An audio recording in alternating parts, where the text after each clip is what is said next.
दोस्तों आज हम एक बेहतरीन सा हेयर सीरम बनाने वाले हैं जिसको अप्लाई करने से आपको हेयर ग्रोथ मिलेगा, डेंसिटी बढ़ेगी, आपके बाल हाइड्रेट होंगे और अगर आपके बालों और स्कैल्प में हाइड्रेशन अच्छा होगा तो आपके बाल शाइन, बाउंस और लस्टर तो आपको डेफिनेटली मिलेगा। लेकिन कोई भी DIY प्रिपेयर करने के पहले मैं हमेशा आपको एक बात कहती हूँ कि आपको इंटरनली अपनी बॉडी को वो सारे न्यूट्रिशन देने हैं जो हमारी बॉडी के लिए ज़रूरी है, नहीं तो कोई भी DIY, कोई भी मेडिसिन काम नहीं करने वाली है। तो सबसे पहले आपको बैलेंस डाइट लेनी पड़ेगी। तो जो आपकी खाने की थाली है उसमें सबसे ज़्यादा फाइबर होना चाहिए, मतलब सैलेड्स हो गए या सब्जियां हो गई, वो सबसे ज़्यादा आपकी थाली में होना चाहिए। सेकेंड आता है प्रोटीन। प्रोटीन मतलब दही हो गई, पनीर हो गया, अगर आप एग खाते हैं तो वो हो गया, दालें हो गई सारी, तो सेकेंड प्रोटीन होना चाहिए। थर्ड्स कार्ब्स भी होने चाहिए, मतलब जो चावल होते हैं और रोटी होती हैं, भाकरी होती हैं, ये सारी चीज़ें होनी चाहिए। और चौथा है फैट्स। तो सबसे ज़्यादा हमें फाइबर चाहिए, सेकेंड प्रोटीन चाहिए, थर्ड हमें कार्ब्स चाहिए और फोर्थ फैट्स चाहिए। तो इस तरीके से आप बैलेंस डाइट लीजिए। ओवरऑल आप घर का बना हुआ खाना खाइए, पैकेट फूड्स को अवॉइड कीजिए, कोल्ड ड्रिंक्स को अवॉइड कीजिए। इनके बहुत अच्छे अच्छे सब्स्टिट्यूट्स हैं, आप घर पर बहुत ही अच्छे हेल्दी स्नैक्स बनाकर रख सकते हैं। और एक्चुअली जब आप हेल्दी खाएंगे ना तब आपको खुद बहुत अच्छा लगेगा। और एक बार आपने हेल्दी खाना स्टार्ट कर दिया फिर आप देखिए आपके बालों की जो प्रॉब्लम है वो मतलब 3/4 सॉल्व होने वाली है। खाने के साथ साथ आपको अपना रूटीन भी ठीक करना होगा। तो 7 से 8 घंटे की नींद लेना बहुत ज़्यादा ज़रूरी है। अगर आपको नींद अच्छी नहीं आ रही है तो योगा, मेडिटेशन आप प्रैक्टिस कीजिए, डेफिनेटली आपको अच्छी नींद आएगी ही। और अगर आपको मतलब स्ट्रेस हो रहा है तो आपको ब्रीथिंग एक्सरसाइज करनी चाहिए।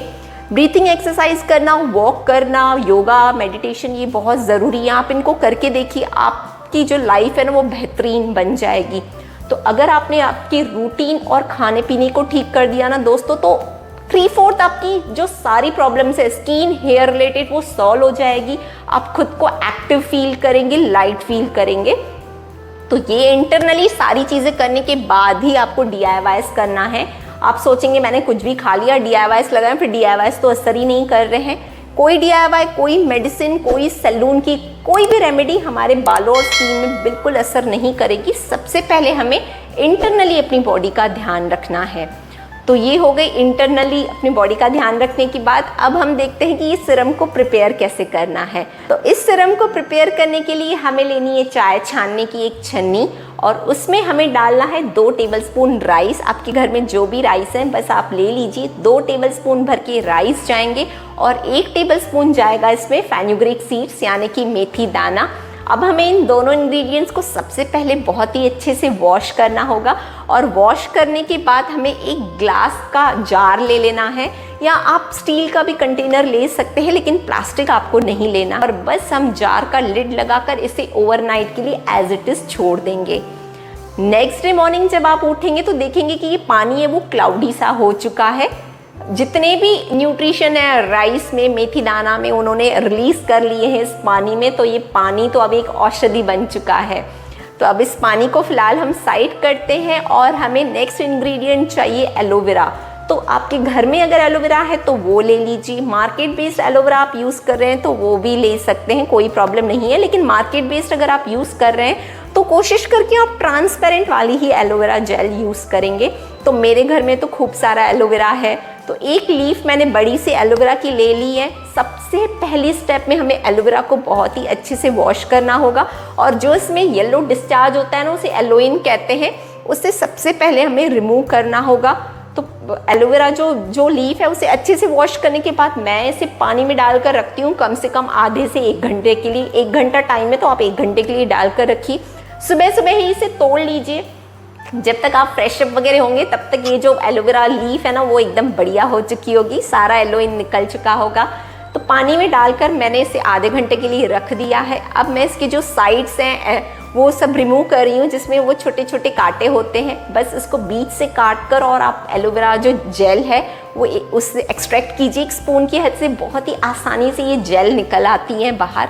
तो अब एक मिक्सर ग्राइंडिंग में हमें डालनी है एलोवेरा जेल। ये अगर आप मार्केट बेस्ड ले रहे हैं तो मार्केट बेस्ड 2 टेबलस्पून आप एलोवेरा जेल डाल दीजिए और हमें इसे ग्राइंड करना होगा। ग्राइंड करने के बाद ये एकदम बढ़िया सी स्मूथ हो जाती हैं और उसके बाद मैं इसमें डाल रही हूँ 1 छोटा प्याज का रस। दोस्तों जो प्याज होता है ना उसमें सल्फेट होता है, मैं मानती हूँ थोड़ी स्मेल तो आती है, लेकिन अच्छे हेयर ग्रोथ के लिए यार मतलब इतना तो सहन करना ही पड़ेगा आपको। तो एक छोटे प्याज का रस ले लीजिए। अगर बहुत ज़्यादा हेयर फॉल हो रहा है ना तो आप यकीन कीजिए ये जो सल्फेट है ये आपके फॉलिकल्स को एकदम स्ट्रॉन्ग बनाता है, बिल्कुल भी बाल गिरने नहीं देता है। तो बस एक छोटे प्याज का रस मैंने ले लिया है, इसे मैंने पहले ही ग्राइंड करके एक कपड़े में डालकर इसका जूस निकाल दिया था। तो बस हमें अब एलोवेरा जेल को ग्राइंड कर लिया आपने एक बार, अब इसमें हमें जार में ही हमें ऐड करना है onion juice. Onion juice add करने के बाद ये जो पानी है हमने चावल और मेथी दाना का पानी बनाकर रखा है उसे छान कर हम वो डाल देंगे, उसे भी जार में डाल देंगे। और इसके ऊपर हमें डालना है 1 बड़ा टेबल स्पून भर के ग्लिसरीन।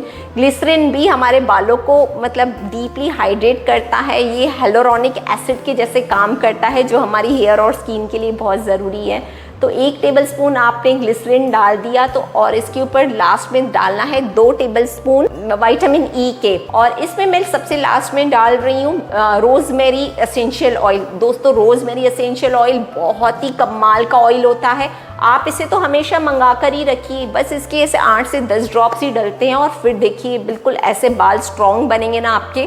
लेकिन आप पहले अच्छा खाएंगे तो ही स्ट्रॉन्ग बनेंगे, नहीं तो रोजमेरी भी कुछ नहीं कर सकता है। तो बस 8 से 10 ड्रॉप्स रोजमेरी के डालने के बाद जो उसमें प्याज की स्मेल है ना वो भी टोटली चली जाती है, क्योंकि रोजमेरी ऑयल की बहुत स्ट्रॉन्ग अच्छी वाली खुशबू होती है, मुझे तो बहुत पसंद है। तो बस 8 से 10 ड्रॉप्स रोजमेरी के डालने के बाद अब हमें इसे फिर से ग्राइंड करना होगा। बस आप हल्का सा ही ग्राइंड करेंगे 30 सेकेंड्स के लिए, तो आप देखेंगे कि बेहतरीन सा सिरम बनकर तैयार हो चुका है, बिल्कुल सिरम की ही कंसिस्टेंसी वाला। अब हमें इसे एक ग्लास की बॉटल में स्टोर करना होगा, आप चाहें तो स्टील में भी स्टोर कर सकते हैं। और इसे हमें फ्रिज में रखना होगा और 15 दिन तक हम इसे फ्रिज में स्टोर कर सकते हैं।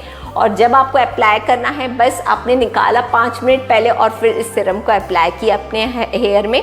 और इसका जो एप्लीकेशन करना है, हमें सबसे पहली स्टेप में अपने बालों को सबसे पहले अच्छे से कोम करना होगा। कोई भी DIY हो, कोई भी रेमेडी करे है ना करे, सबसे पहले तो बालों को कोम करना इम्पॉर्टेंट है, मस्ट है। क्योंकि बालों को कोम करने से मतलब स्कैल्प को और बालों को अच्छे से कोम करने से स्कैल्प में ब्लड सर्कुलेशन बढ़ता है और हमारे जो फॉलिकल्स हैं वो एक्टिव हो जाते हैं। इवन बालों को अच्छे से आप डिटेंगल कर दें ताकि जो भी आप एप्लीकेशन कर रहे हैं, जो रेमेडी लगा रहे हैं वो बहुत ही स्मूथ से लगे और आपके बाल उन्हें अच्छे से एब्जॉर्व करें। तो बस एक बार अच्छे से बालों को कर लिया तो सिरम जैसे हम लगाते हैं, बस आप अपने जैसे ऑयल को लगाते हैं ड्रॉपर की हेल्प से भी आप ले सकते हैं, इसे ऐसे भी पोर करके लगा सकते हैं।